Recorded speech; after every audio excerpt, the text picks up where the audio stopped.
or E. I want to start by saying I'm not having a go at the Manchester City fans, but I do find it extraordinary that they've sort of gone along and bought all these season tickets and is it going to be great and all that.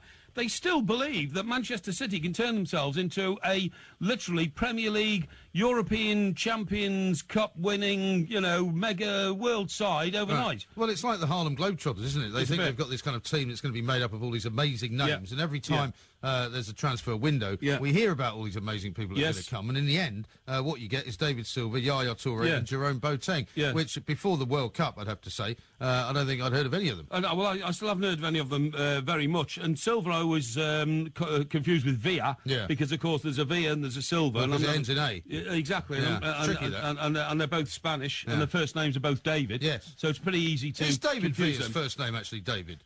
David? Yeah, but is it though? Well, it is, yeah. He's why does he have it on his shirt? This has puzzled me actually for a while. Why? If his first name is David, why is it on his shirt? What's on his shirt? David Villa. Yeah, because because on the continent, people sometimes use their first names and their last names, don't they? Well, yeah, but which one is? Well, no, but you don't have Yakubu. Now, Yakubu's first name. Yeah. But of course, he's got another name. But he's only got one name. But he's only got one name on his shirt, though. Yeah, well, you can't put two names on a shirt. Well, David Villa's got two names on his shirt. That's what I'm saying. No, he hasn't. Yes, he has. What are you on about? It says David Villa on his shirt. Oh, I see what you mean. That's what you're saying. So I'm saying if it's really his first name, why is it there? Well, it's probably because his surname is David Villa, isn't it? So David's not his first name, then? Well, I don't know. So when you say he's got the same first name as David Silva, it's not entirely correct. Well, unless it's David Villa and David Silva. Look, the point is, you're going off on a tangent. You're going on a tangent here. The point, what I'm saying is this. Those Manchester City fans went out and started buying their season tickets when their current one expired in March, right?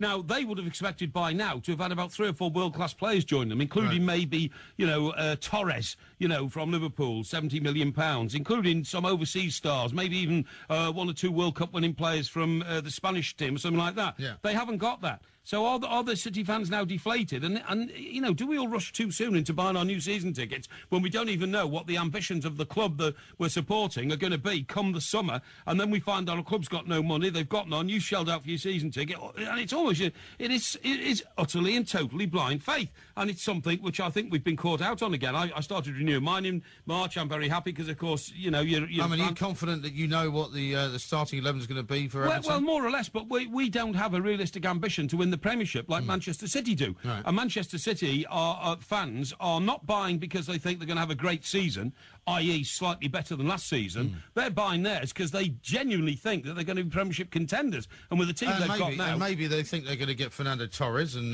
we've heard this morning about this napkin incident, napkin gate, as I'm going to call it, where Gary Cook, the chief executive, has apparently written down on the back of a napkin all the players that he wants to get. Lionel Messi. Well, they're not going to get Messi, they're not going to get Ronaldo. This is what I mean, it's delusion, it's fantasy football at City. Let's go straight to the lines and talk to a City fan. Mark, who's a Manchester City fan in Manchester. Hi, Mark.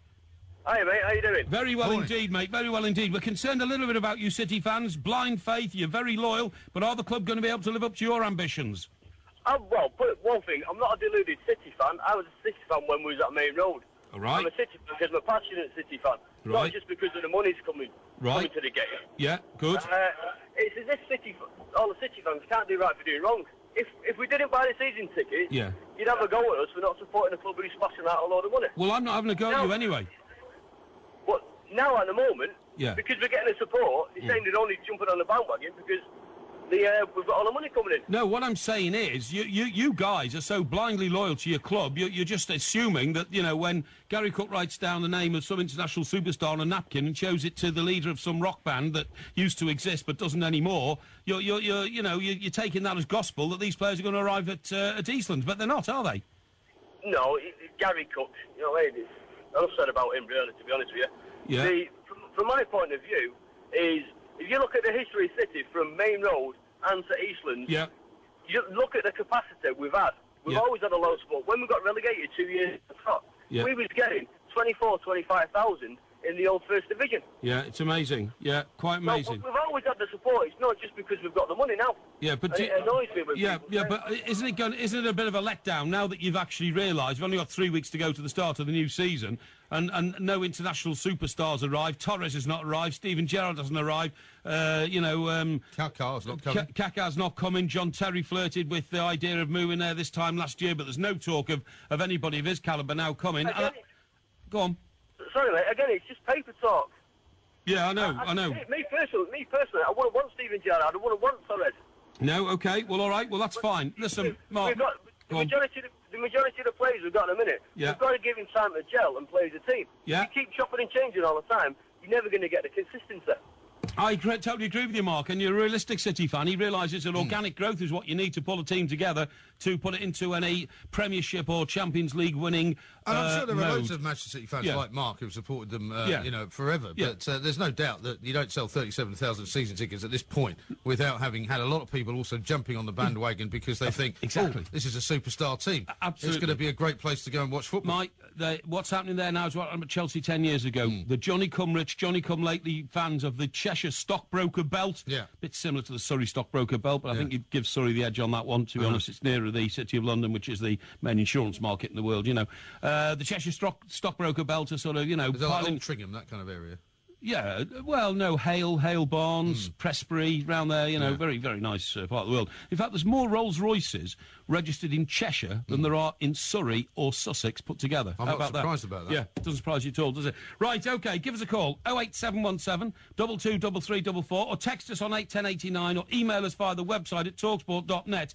We feel sorry for the City fans. Do you feel sorry for the City fans if you're a supporter of another Premiership club? Because actually, their campaign already looks doomed, with only Silva, Touré and Boateng so far joined them. I'm going to ask you about those players when we come back. These are three guys, like I say, I would never have even heard of before the World Cup. Yeah. The fact that I've actually heard of them is one thing, but I would have no clue about recognising any of these three, right? If I was standing next to one of them at a bus stop, I wouldn't know who it was. I would not recognise either any of those three people. Funny you should say that, Mike. Do you know why that is? Why? You have